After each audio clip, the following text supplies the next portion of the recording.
ഇയാളാണോ വിളിച്ചേ? ആ അതെ, വിനോദ്. വരുൺ, നമുക്ക് അങ്ങോട്ട് മാറിയിരിക്കാം.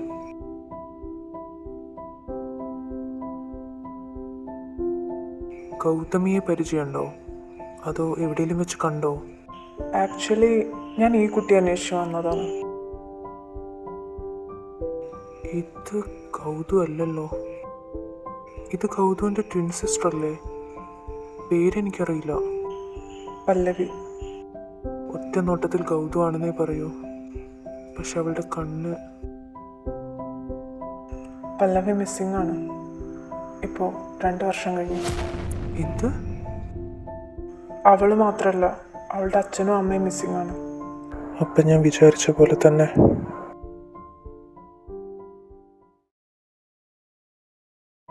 ഗൗതമി അവളുടെ മുത്തശ്ശിയുടെയും 2 അമ്മാവന്മാരുടെയും കൂടെയാണ് ജീവിച്ചിരുന്നത്. മുത്തശ്ശൻ ഒരു 6 വർഷം മുമ്പ് മരിച്ചു. അപ്പോൾ അവർ കേരളത്തിൽ നിന്ന് ഇങ്ങോട്ട് വന്നു. അവൾ 10ാം ക്ലാസ്സിൽ എൻ്റെ ക്ലാസ്സിലായിരുന്നു. അങ്ങനെയാണ് ഞങ്ങൾ പരിചയം. ഗൗതു ഭയങ്കര വായാടിയായിരുന്നു. എല്ലാവർക്കും അവൾ ഭയങ്കര ഇഷ്ടമായിരുന്നു. എപ്പോഴും നല്ല പ്ലസൻ്റ് ആയിട്ടായിരുന്നു അവൾ. ഞങ്ങൾ ആരെയും സങ്കടപ്പെട്ട് കാണാൻ അവൾക്ക് ഇഷ്ടമല്ലായിരുന്നു. എന്തെങ്കിലുമൊക്കെ ചെയ്ത് ഞങ്ങൾ എല്ലാവരെയും മൂഡ് ഓക്കെ ആക്കിയാലേ അവൾക്ക് സമാധാനമാവും. അവളുടെ അച്ഛനും അമ്മയും ചെറുപ്പത്തിലെ ഒരു ആക്സിഡൻറ്റിൽ മരിച്ചു പോയി എന്ന് അവളെല്ലാവരും പറഞ്ഞ് വിശ്വസിപ്പിച്ചിരുന്നേ. പക്ഷേ അവൾക്ക് കാര്യങ്ങൾ മനസ്സിലാക്കുന്ന പ്രായമായപ്പോൾ പല കാര്യങ്ങളിലും സംശയം തോന്നാൻ തുടങ്ങി.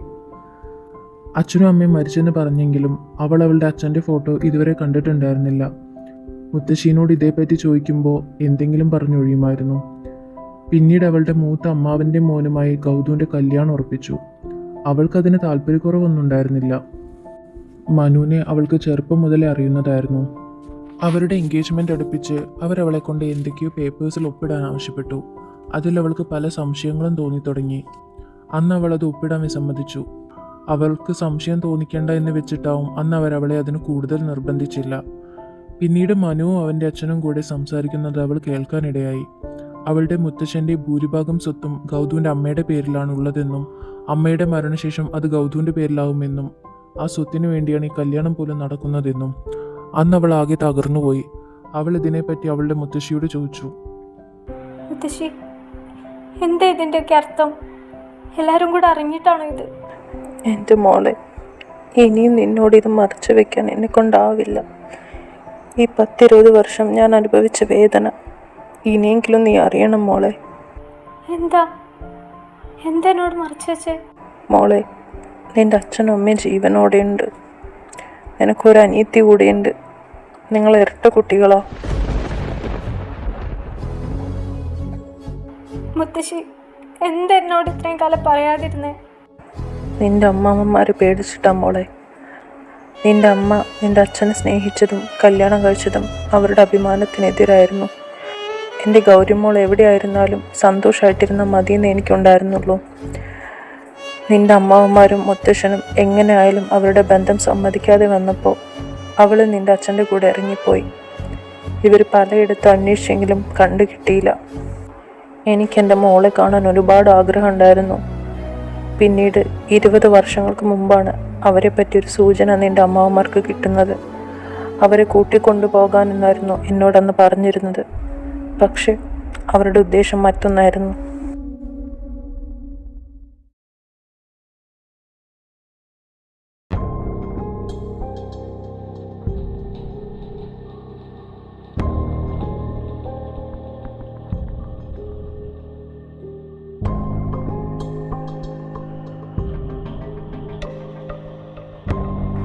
അന്ന് ആ കാറിന്ന് പുറത്തേക്ക് തെറിച്ചുപോയ നിന്നെ നിൻ്റെ അമ്മാവന്മാരുടെ കയ്യിലാണ് കിട്ടി.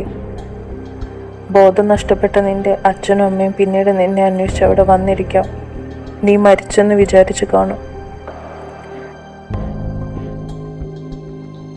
പക്ഷേ ഇത്രയും കാലം ഞാനും അവരെ കണ്ണടച്ച് വിശ്വസിച്ചു മോളെ. ആക്സിഡൻ്റ് ഉണ്ടായതും നിന്നെ ഞങ്ങൾക്ക് കിട്ടിയതും മറ്റൊരു കഥയായിട്ട് എന്നോടന്ന് പറഞ്ഞ്. നിൻ്റെ അമ്മാവന്മാർ നിങ്ങളുടെ രക്ഷകൻ എന്ന രീതിയിലായിരുന്നു. നീ ജീവനോടെയുള്ള കാര്യം നിൻ്റെ അച്ഛനെ അമ്മയെ അറിയിക്കാൻ നിൻ്റെ അമ്മാവന്മാർ എന്നെ സമ്മതിച്ചില്ല. അവർ ആ ആക്സിഡൻറ്റിൽ മരിച്ചുപോയെന്ന് നിന്നെ പറഞ്ഞ് വിശ്വസിപ്പിച്ചു. അവരുടെ ദേഷ്യവും വെറുപ്പും ഇപ്പോഴും മാറിയിട്ടില്ല മോളെ. അവരിപ്പോഴും പ്രതികാരം വീട്ടാൻ നടക്കുകയാണ്. എൻ്റെ മോൾ എവിടെയായിരുന്നാലും സന്തോഷത്തോടെ ഇരുന്നാൽ മതി അമ്മയ്ക്ക്.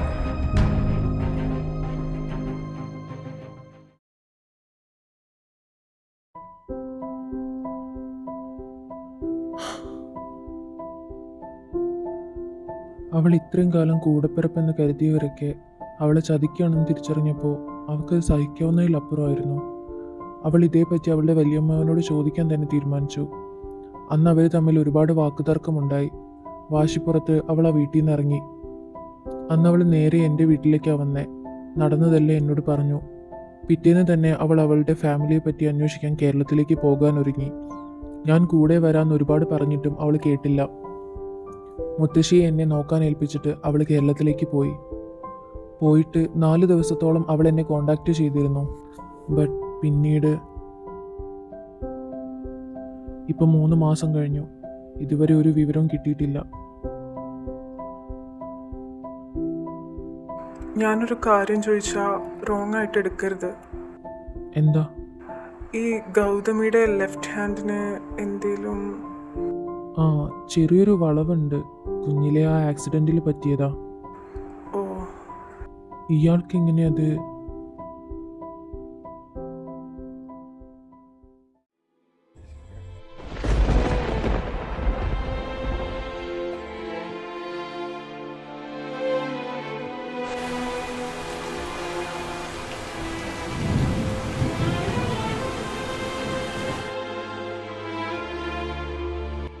ഒരു 3 മാസം മുൻപാണ് ഞങ്ങൾക്ക് ബോഡി കിട്ടുന്നത്.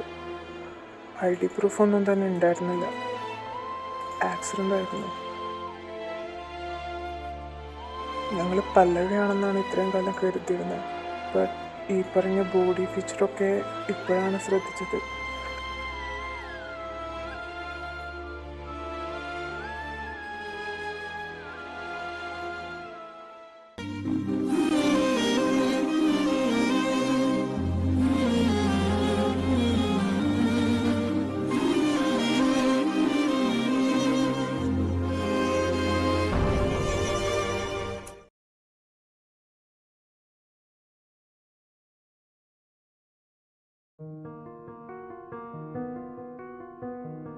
ഗൗതമി, അപ്പൊ പല്ലവി എവിടെ?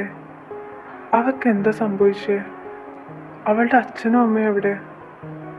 2 കൊല്ലം കഴിഞ്ഞിട്ടും അവരുടെ ഒരു വിവരവും കിട്ടാത്തതെന്താ?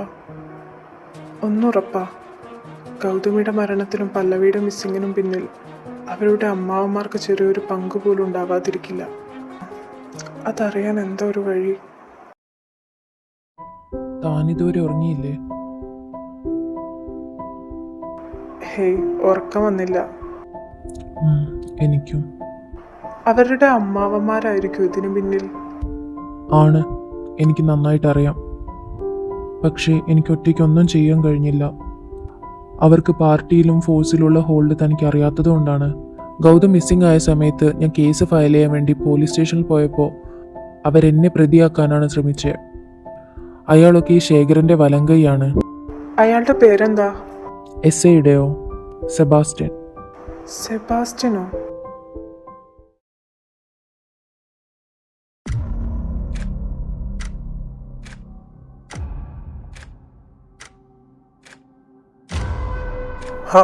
ആരിത്? വരണം വരണം. എന്താ സഖാവേ ഈ വഴിയൊക്കെ? സാറേ, ഇത് റിവെഞ്ചിനുള്ള സമയമല്ല. ഈ ഫോട്ടോയിൽ കാണുന്ന 3 പേരും ഇന്നലെ മുതൽ മിസ്സിംഗ് ആണ്. ഇത് നമ്മുടെ മാധവനല്ലേ? ഇവനല്ലേടാ അന്ന് വലിയ ഡയലോഗ് അടിച്ച് മാസടിച്ച് നിന്നെ ഇറക്കി കൊണ്ടുപോയേ? Sir please. ഹോ, എന്താ ഞാൻ കേക്കണേ? സഖാവ് എന്നോട് അപേക്ഷിക്കേ? ഇത് അയാളുടെ പെമ്പ്രനോത്തി മോളാണല്ലേ? പെമ്പ്രനോത്തിനെ എനിക്കറിയാം.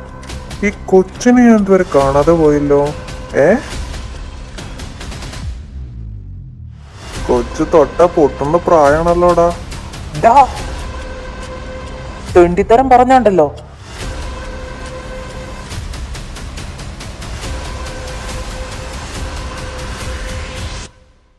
എന്താടാ, പ്രേമാണോ? നീയൊക്കെ കൂടെ കൊന്നു തള്ളിയിട്ട് അവസാനം കാണാനില്ലെന്നും പറഞ്ഞ ഒരു കേസ് ഫയൽ ചെയ്താ എല്ലാം മണ്ണിട്ട് മൂടാന്നങ്ങ് വിചാരിച്ചോ? ഡോ ഇവന്റെ പേരിൽ കേസ് ഫയൽ ചെയ്തേക്ക്. മസാലയ്ക്കൊരു റേപ്പ് കേസ് കൂടെ കൂട്ടിച്ചേർത്തേക്ക്. അന്ന് നിന്റെ മാധവൻ ഉണ്ടെന്നില്ലേ, ഇന്നാരാ വരാന്ന് എനിക്കൊന്ന് കാണണം. എടാ ഇത് നമ്മുടെ കയ്യിൽ നിൽക്കൂല. ഇയാൾ അത്രയും നെറികെട്ട പണിയാണ് ചെയ്തേ. എടാ നമുക്ക് ജോർജ് സാറിനെ വിളിച്ചാലോ? ഇച്ചായനോ? ഹരിയുടെ കാര്യമാകുമ്പോൾ ഇച്ചായൻ തള്ളിക്കളയില്ല.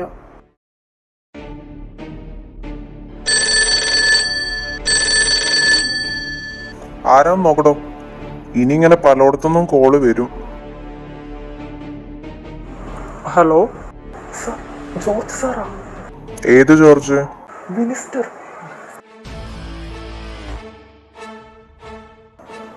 സർ, എന്താ സെബാസ്റ്റ്യ ഫോൺ വാങ്ങാൻ ഇത്ര താമസം? അത് സർ, ഞാൻ ബാത്റൂമിൽ. പിന്നെ ആ ചെക്കൻ എന്തിനാ അവിടെ പിടിച്ചിട്ടേക്കുന്നേ? അതൊരു ഫാമിലി മിസ്സിംഗ് കേസ്. പരാതി പറഞ്ഞ് വരുന്നവരെയാണോടോ താൻ പ്രതിയാക്കുന്നേ? തൻ്റെ തൊപ്പി തെറിക്കുന്ന കേസാ, എന്നെ അറിയാലോ. അറിയാം സർ. ആ ചെക്കനെ വെറുതെ വിട്ടേക്ക്. പിന്നെ നിനക്ക് ഒരാഴ്ച സമയം തരും. ആ ചെക്കൻ എന്തിനാണോ വന്നേ അത് അന്വേഷിക്കാൻ നിന്നെ കൊണ്ട് പറ്റിയില്ലെങ്കിൽ എനിക്കറിയാം ബാക്കി എന്താ ചെയ്യേണ്ടത്. Okay sir. ഡോ അവനെ തുറന്നു വിട്.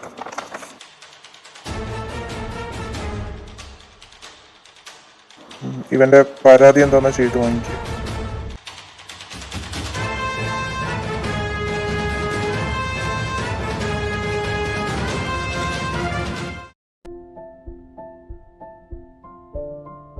താൻ എന്താ ആലോചിക്കുന്നത്?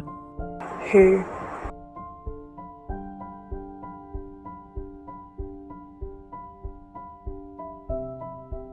വരുൺ.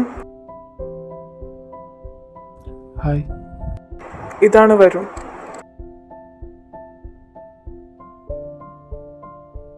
പല്ലവിക്ക് എന്താ സംഭവിച്ചതെന്ന് അറിയാനൊരു വഴിയുണ്ട്. ചിലപ്പോൾ ഗൗതമിക്കും സംഭവിച്ചത് എന്താണെന്ന് അറിയാൻ കഴിയും.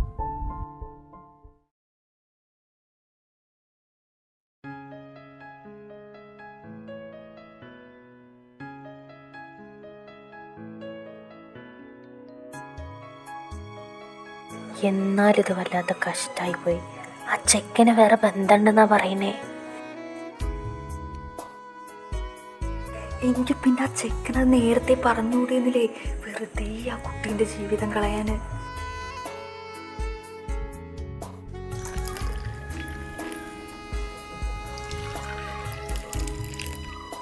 അതിനാ പെണ്ണ് മരിച്ചു എന്നല്ലേ പറയണേ.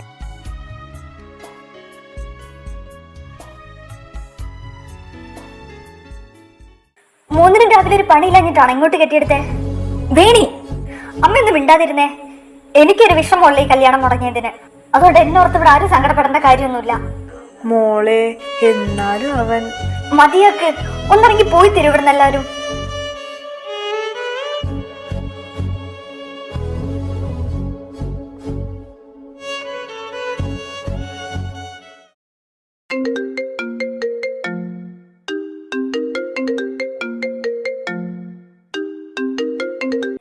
ഹലോ അടിപ്പാറ.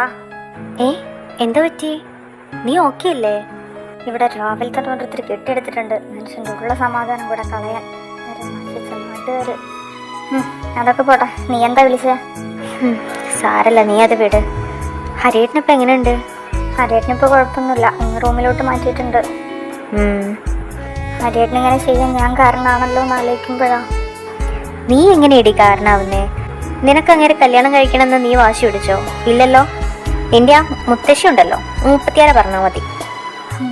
ആരും ആ പാവത്തിനെ മനസ്സിലാക്കാൻ ശ്രമിച്ചില്ല. പാവം. ഇനി എന്തായാലും നിങ്ങളുടെ കല്യാണത്തിന് നിർബന്ധിക്കില്ല. നിന്റെ ലോട്ടസിനെ പിന്നെ കണ്ടായിരുന്നോ? ലോട്ടസോ? നിന്റെ സീക്രട്ട് അഡ്മയറർ കണ്ണേട്ടൻ. അയാളെ കാര്യം മിണ്ടി പോകരുത്, ദുഷ്ടൻ. എനിക്ക് അയാളോടാണ് ദേഷ്യം. എന്തിന്? ഇത്രയും കാലം പറയാതെ കൊണ്ടു നടന്നതിന്. പറഞ്ഞിരുന്നെങ്കിലോ? നീ തിരിച്ചിഷ്ടാണെന്ന് പറയായിരുന്നോ? അത് മനസ്സിലാവുന്നുണ്ട്. ഒന്നുമില്ല. ഏതായാലും ഈ പ്രശ്നങ്ങളൊക്കെ ഒന്ന് ഒതുങ്ങട്ടെ, എന്നിട്ട് നമുക്കൊന്ന് ഇരുന്ന് ആലോചിക്കാം. തന്നെത്താൻ അങ്ങ് ആലോചിച്ചാൽ മതി, ഞാൻ വെക്കുക. എന്താടി നിന്റെ സൗണ്ടൊക്കെ മാറിയിട്ടുണ്ടല്ലോ. ഇപ്പോഴേലും ചോദിക്കാൻ തോന്നിയല്ലോ. സംസാരത്തിന്റെ ഇടയിൽ വിളിച്ച കാര്യം ഞാനും മറന്നു. എന്താടി? എനിക്ക് ചിക്കൻ ബോക്സ് ആടി. ചിക്കൻ ബോക്സോ? ഇന്നലെ കാണിച്ചപ്പോൾ അറിഞ്ഞേ. ഓ, എങ്കിൽ ഞാനിപ്പോ വരാടി. എങ്ങോട്ട്? ഇത് പകരൊടി പൊട്ടെ. ഓ, അത് ഞാൻ ഓർത്തില്ല. എന്നിട്ട് മരുന്നില്ലേ, കഴിച്ചോ? ആടി അതൊക്കെ കഴിച്ചു. പിന്നെ നെക്സ്റ്റ് വീക്ക് ആടി മറ്റേ ക്യാമ്പ്. ഓ ശരിയാ. അപ്പൊ നീ എങ്ങനെയാ പോവാ? എനിക്ക് 2 ആഴ്ച റെസ്റ്റാ. എനിക്ക് പകരം നീ പോവോ? ഞാനോ? ആ, ഞാൻ ആ മുരളീനോട് പറഞ്ഞിട്ടുണ്ട്. എടി, ഞാൻ എങ്ങനെയാ ഇതിന്റെ ഇടയിൽ കൂടെ? ഈ സമയത്ത് നീ അവിടെ നിന്ന് മാറി നിൽക്കുന്നതാ നല്ലത്. ക്യാമ്പ് ഒരാഴ്ചയല്ലേ ഉള്ളൂ. അപ്പോഴേക്കും നിന്റെ മൈൻഡൊക്കെ ഒന്ന് സെറ്റ് ആയിക്കോളും. വെറുതെ അല്ലല്ലോ, സർട്ടിഫിക്കറ്റ് കിട്ടൂലേ. ശരി, ഞാൻ വീട്ടിലൊന്ന് ചോദിക്കട്ടെ. നാളെ കോളേജിൽ പോകുമ്പോൾ ആ മുരളി സാറെ ഒന്ന് കണ്ട് പറഞ്ഞേക്ക്. ഓ, നീ ഉണ്ടാവില്ലല്ലോ അല്ലേ? ഇല്ലടി. ഞാൻ ഒറ്റയ്ക്ക് പോണ്ടേ? ശരി എന്നാ, നീ റെസ്റ്റ് എടുക്ക്. Okay D, by.